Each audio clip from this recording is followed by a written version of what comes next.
اے لڑکی، شہزاد نے غصیلے لہجے میں اسے مخاطب کیا، تمہیں اخبار والوں سے گفتگو کا اختیار کس نے دیا؟ میں تو صرف لڑکی گڑبڑا گئی، تم صرف بھی کچھ نہیں کہہ سکتی۔ ابھی ہم کام کریں گے، صورتحال کا جائزہ لیں گے، تب کہیں اخبار والوں سے بات ہوگی۔ اب کون ہے مسٹر؟ رپورٹر نے غصیلے انداز میں پوچھا۔ سیکیورٹی آفیسر، شہزاد نے پراسرار انداز میں سرگوشی کی اور رپورٹر اس کے لہجے ہی سے مروب ہو گیا۔ ممکن ہے ڈاکٹر کی موت رائے گاہ نہ جائے اور وہ ہمارے لیے مکمل پروگرام چھوڑ گیا ہو۔ اگر ایسا ہوا ہے تو مجھے اس موت پر افسوس نہیں ہوگا، ٹائیگر نے مسکراتے ہوئے کہا۔ اور ہاں سنو لیمیوزمین، یہ سب کچھ آف دی ریکارڈ ہے، آن دی ریکارڈ بات بعد میں، سمجھے؟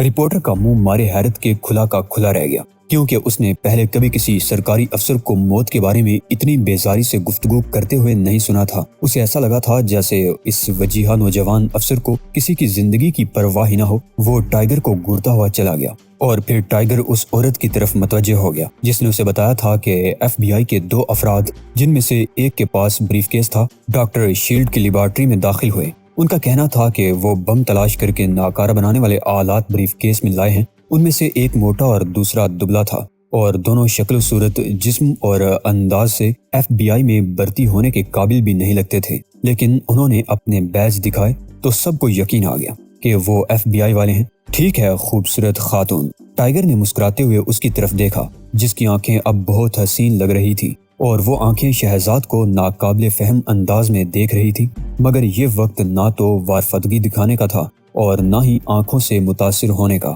لہٰذا ٹائیگر نے قریب سے گزرنے والی ایک پیٹرول کار کو اشارہ کیا۔ اس کے انداز میں اتنا وقار تھا کہ پیٹرول کار کے بریک چیخ پڑے۔ یس سر، کانسٹیبل ڈرائیور نے بڑے احترام سے پوچھا۔ خاتون کو ان کے گھر لے جاؤ، میں دھماکے کے بارے میں ذرا تمہارے چیف کی خبر لے لوں۔ اور ہاں حسین خاتون، اس بارے میں تم کسی سے بھی کوئی بات نہیں کرو گی؟ ہاں وعدہ، وہ عجیب سے انداز میں بولی۔ پیٹرول کار کا ڈرائیور یہ سن کر اور زیادہ مروب ہو گیا کہ یہ نوجوان اس کے چیف سے بھی کوئی بڑا افسر ہے۔ اس نے لڑکی کے لیے دروازہ کھولا اور پھر ٹائیگر کو سلیوٹ کر کے گاڑی آگے بڑھا دی۔ یہ سب کچھ پولیس چیف بھی دور ہی سے دیکھ رہا تھا۔ وہ سمجھ گیا کہ نوجوان کسی دوسری سرکاری ایجنسی کا آفیسر ہے، لہٰذا جب ٹائیگر ٹہلتا ہوا اس کی طرف چلا تو وہ بھی اسی کی طرف بڑھتا چلا آیا۔ کیا ہوا؟ پولیس چیف نے بڑی اداسی سے پوچھا۔ کچھ نہیں، چند اموات واقع ہوئی ہیں، لیکن ہم بڑے خوش قسمت ہیں کہ سارا تجربہ جوں کا توں محفوظ ہے۔ ہم واقعی بہت خوش قسمت ہیں۔ اس اثناء میں ربر کا ایک بڑا سا تھیلا اسٹریچر پر رکھ کر باہر لایا گیا۔ اس میں ان لوگوں کی ہڈیاں، کھال اور گوشت محفوظ تھا جو چوتھی منزل کے اس کمرے میں موجود تھے جہاں بم پھٹا تھا۔ کالج کا سب سے ذمہ دار آدمی کہاں ہے؟ شہزاد نے پولیس چیف سے پوچھا، جس نے سفید بالوں والے ایک شخص کی طرف اشارہ کر دیا جو چوتھی منزل کو گھورے جا رہا تھا۔ ٹائیگر سر ہلاتا ہوا سفید بالوں والے آدمی کے قریب پہنچ کر کھڑا ہو گیا اور اس نے بھی چوتھی منزل کی طرف دیکھنا شروع کر دیا۔ میرا خیال ہے زیادہ نقصان نہیں ہوا جناب، ہر چیز ٹھیک ٹھاک ہے۔ اس بارے میں خاموش ہی رہا جائے تو بہتر ہے۔ کس بارے میں؟ ڈین نے اسے گور کر دیکھا۔ اس بارے میں کچھ نہیں کہہ سکتا، ٹائیگر نے سنجیدگی سے جواب دیا۔ نہیں، سرکاری کام، سفید بالوں والے ڈین نے سر ہلاتے ہوئے کہا۔ پروفیسر شیلڈ بہت باصلاحیت آدمی تھا، اس کی موت پر مجھے دلی کلک ہے۔ رپورٹر بھی جمع ہونے لگے تھے، لہٰذا ٹائیگر ایک بار پھر ان کی طرف پلٹا۔ حضرات، میں آپ کو پس منظر کے طور پر بتا رہا ہوں کہ یہاں چند افراد ہلاک ہوئے ہیں، لیکن پروجیکٹ 100% محفوظ ہے۔ خدا کا شکر ہے کہ پروجیکٹ کو کوئی نقصان نہیں پہنچا، لیکن اس بارے میں آپ مجھ سے کوئی بیان منسوب نہیں کریں گے۔ پروجیکٹ کا نام کیا تھا؟ ایک رپورٹر نے اسے گورتے ہوئے پوچھا، کیونکہ اسے یہ بات اچھی نہیں لگی تھی کہ ایک اہم سرکاری افسر جو پولیس چیف سے بھی راز و نیاز کرتا رہا ہو، اموات کا ذکر اتنے سرسری انداز میں کرے۔ یہ ایک سرکاری راز ہے، ہم صرف اتنا ہی کہہ سکتے ہیں کہ انتہائی اہمیت کا حامل وہ خفیہ پروجیکٹ پوری طرح محفوظ ہے۔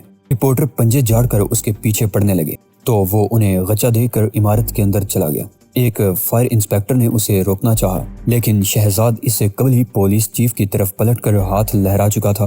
فائر انسپیکٹر یہ دیکھ کر موم کی طرح پگھل گیا۔ چوتھی منزل بہت مخدوش ہے جناب، آپ ایک ماسک لے جائیں، اس نے خوش آمدانہ انداز میں کہا۔ نہیں، اس سے کوئی فرق نہیں پڑتا، ٹائیگر نے کہا اور اندر چلا گیا۔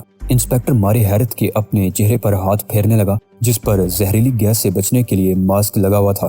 اندر فائر مین ربر کے کوٹ، مخصوص جوتے اور ماسک پہنے ہوئے تھے اور دھواں ختم کرنے کی کوشش کر رہے تھے۔ ان کے درمیان سے ایک ایسا شخص گزر رہا تھا جس کے چہرے پر نہ تو کوئی ماسک تھا اور نہ ہی جسم پر کوئی حفاظتی کوٹ۔ کئی فائر مین اسے دیکھ کر انگشتے بدنیدہ رہ گئے۔ پائپ ان کے ہاتھوں سے گر پڑے، مگر ٹائیگر ادھر ادھر دیکھتا ہوا چلتا رہا اور پھر ایک باتھ روم میں گھس گیا۔ اس کی واپسی بھی عجیب انداز سے ہوئی۔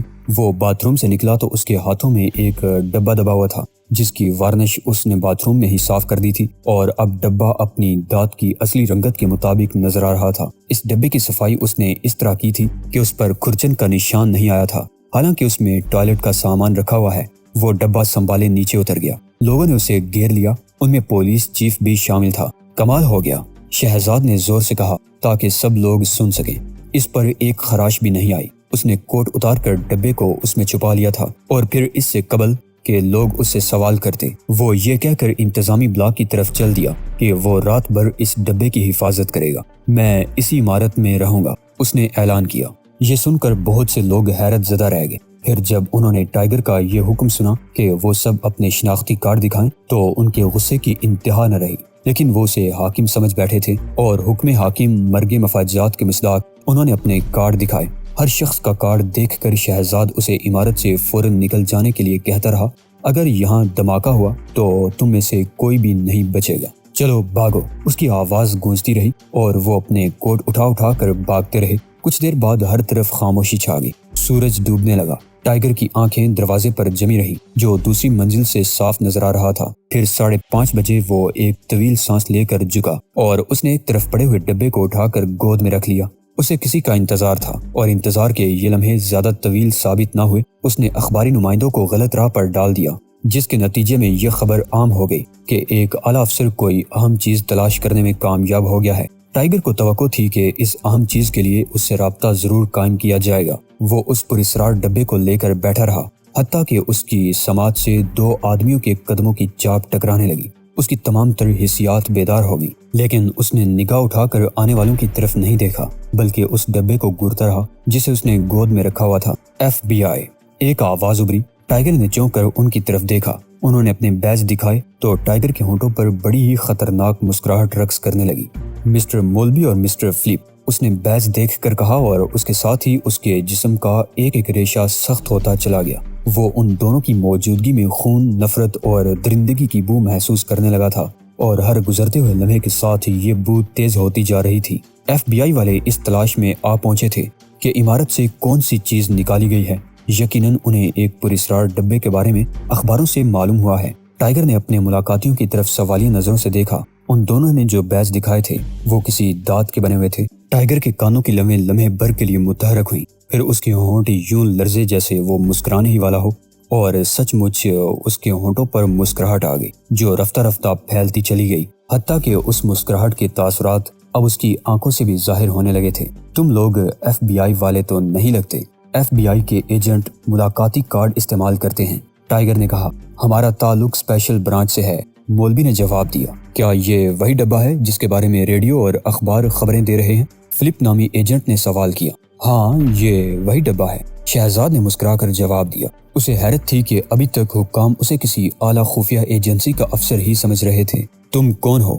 فلپ نے پوچھا۔ وہی جس کے ہاتھوں تمہاری موت لکھی ہوئی ہے۔ ٹائیگر کے چہرے پر مسکراہٹ بدستور موجود تھی، مگر اس جواب پر مولبی اور فلپ کے تاثرات فی الفور بدل گئے۔ انہوں نے فوراً ہی پستول نکال لی۔ فلپ نے اپنے پستول کی نال شہزاد کی کن پٹی پر رکھ دی، اور پھر وہ یہ دیکھ کر حیرت زدہ رہ گیا کہ ٹائیگر کی توجہ اپنی کن پٹی کی طرف نہیں بلکہ فلپ کی اس انگلی کی طرف تھی جو لبلبی پر رکھی ہوئی تھی۔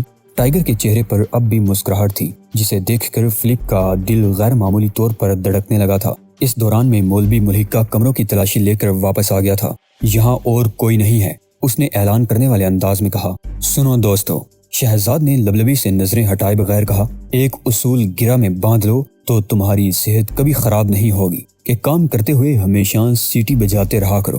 بہت عقل مند بن رہے ہو، فلپ نے طنزیہ انداز میں کہا۔ ہاں، میں اتنا ہی عقل مند ہوں کہ تم دونوں کو، یعنی موٹے اور دبلے آدمی کو دیکھ کر فوراً سمجھ گیا کہ تم FBI کے آدمی نہیں ہو۔ بکواس مت کرو، پستول ہمارے پاس ہیں، لہٰذا باتیں بھی ہم ہی کریں گے، مولوی نے غصیلے انداز میں کہا۔ بتاؤ تم کون ہو؟ وہی جو تمہیں قتل کر دے گا۔ اسرائیل نے مجھے تمہاری روح قبض کرنے کے اختیارات تو نہیں دیے، مگر اتنا اختیار ضرور دیا ہے کہ جس طرح بھی چاہوں تمہیں ٹھکانے لگا سکتا ہوں۔ اسی لمحے فلپ نے ایک حیرت انگیز منظر دیکھا۔ نوجوان کا سر اس کی پستول کی زد سے دور ہوا اور پھر فلپ نے مولوی کے اس ہاتھ کو کٹ کر دیوار سے ٹکراتے دیکھا جس میں اس نے پستول تھام رکھا تھا۔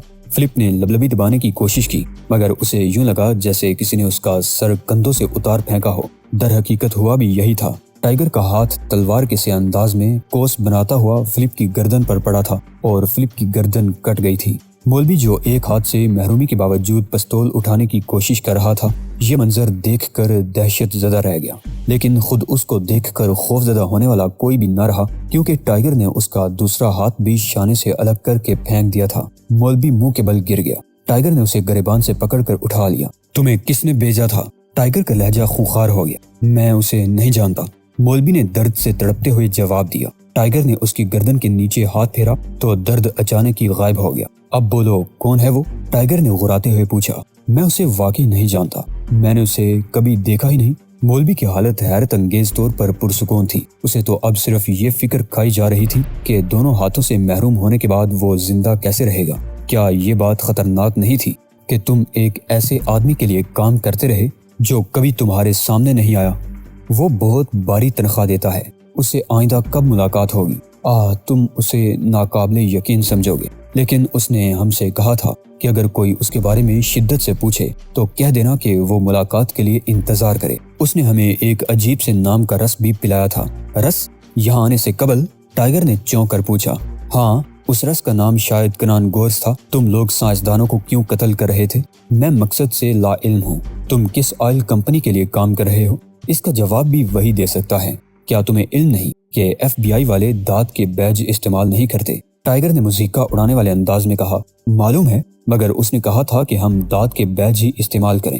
مولوی نے جواب دیا۔ اس کا چہرہ اب سپاٹ اور زرد نظر آنے لگا تھا۔ شاید وہ پاگل ہے، تمہیں وہ بہت نہیں، وہ بہت شاطر ہے۔ اس کا مقصد یہ تھا کہ میں تمہیں پہچان جاؤں کہ تم ایف بی آئی والے نہیں ہو۔ زندگی چاہتے ہو تو مجھے اس تک لے چلو۔ مولوی نے زوردار کہا لگایا۔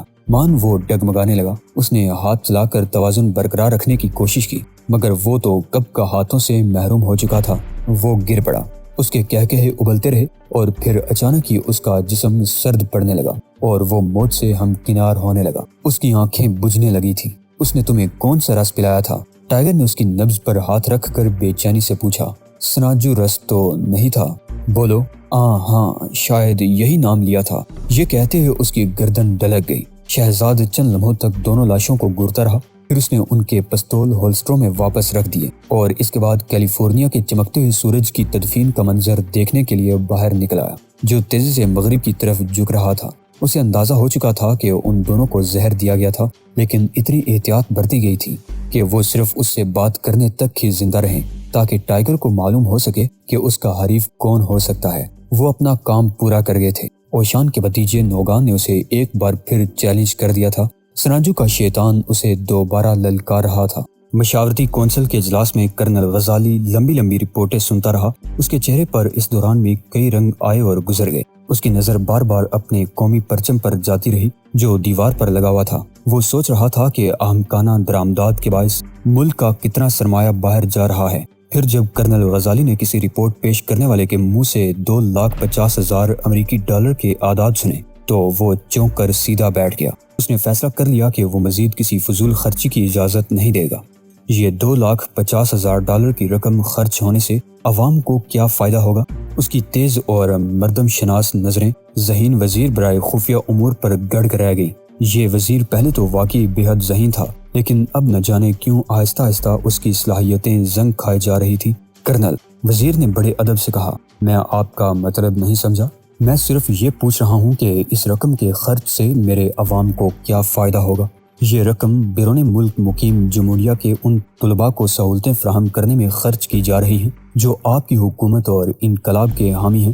وزیر خفیہ امور نے گھبرا کر چند اوراق دیکھنے کے بعد جواب دیا۔ اس کے علاوہ ایک امریکی سینیٹر کی جمہوریہ کے لیے حمایت خریدی جا چکی ہے اور ایک برطانوی وزیر۔ بس، کرنل غزالی نے میز پر زور سے ہاتھ مار کر کہا۔ اس کا چہرہ سرخ ہو گیا تھا۔ لیفٹیننٹ جنرل جعفر علی امین۔ کرنل کی آواز میں بادلوں جیسی گرج تھی۔ بتاؤ کہ 2.5 لاکھ ڈالر کے خرچ سے جمہوریہ کے عوام کو کیا فائدہ ہوگا؟